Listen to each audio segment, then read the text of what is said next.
وعليكم السلام ورحمة الله وبركاته. نحمده ونصلي على رسوله الكريم أما بعد فأعوذ بالله من الشيطان الرجيم بسم الله الرحمن الرحيم وما أرسلناك إلا رحمة للعالمين صدق الله العظيم. محترم بزرگوں اور دوستوں، آج کی اس مبارک محفل میں میری تقریر کا عنوان رحمت عالم ہے. جب دعائے خلیل و نبی مسیح سے نور ہدایت فارغ کی چوٹیوں پر جلوہ ہوا اور اپنی ضیاء بخش کر منہ سے ساری دنیا کو منور کرنے لگا، اس وقت دنیا انتہائی نازک مرحلہ سے گزر رہی تھی. خدا کی زمین پر کفر و الحاد کا ڈنکا بج رہا تھا. اس نازک دور میں خدا کے آخری رسول صلی اللہ علیہ وسلم نے جہاں والوں کو رشد و ہدایت فلاح و بہبودی کا راستہ دکھایا. ہلاکت و ضلالت کے عمی کے کاٹ سے نکل کر کامیابی و کامرانی سے ہمکنار کیا. دنیا کو ایک نئی زندگی عطا کی.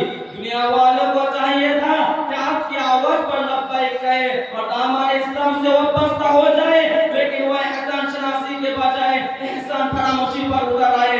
پیغمبر اسلام اور مطمئن اسلام کو طرح طرح کی ایذائیں پہنچائی گئی، ان کو ہر طرح مشق ستم بنایا گیا.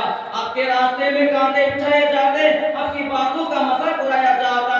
نماز کے عالم میں گردن مبارک پر چادر کا پھندا لگایا جاتا، اونٹ کی اونچی رکھ دی جاتی. اسلام لانے والوں کو پوری طرح زد و کوب کیا جاتا، انہیں مکہ کی گلیوں میں گھسیٹا جاتا اور اسلام سے برگشتہ کرنے والوں کو ظلم و ستم کے تمام حربے استعمال کیے جاتے تھے. اور مکہ والوں کا ظلم یہاں تک کہ پڑا کہ آپ کو اپنے اصحاب سمیت مکہ چھوڑ کر مدینہ ہجرت کر جانے پر مجبور ہونا پڑا. اگر حضرت صلی اللہ علیہ وسلم چاہتے تو دشمنوں کے حق میں بددعا فرما دیتے، اور دنیا نے جو نظر آج سامودی کا نافرمان قوموں کے قہر خداوندی کے وقت کیا تھا، وہی منظر پھر ایک بار نگاہوں کے سامنے آ جاتا. لیکن قربان جائے آپ کی ذات گرامی پر جنہوں نے کبھی بددعا نہ فرمائی.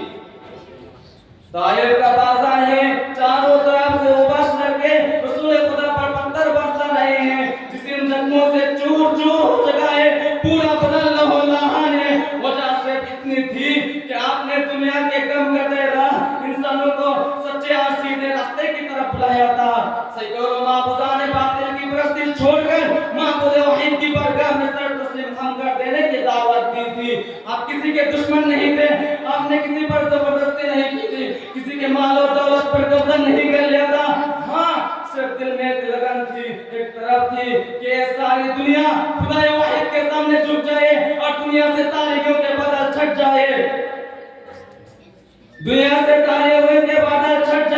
پوری کائنات نور اسلام سے چکمکا اٹھے، لیکن پوری کائنات نور اسلام سے چکمکا اٹھے اور ہر زبان خدا کے ذکر سے سرشار ہو.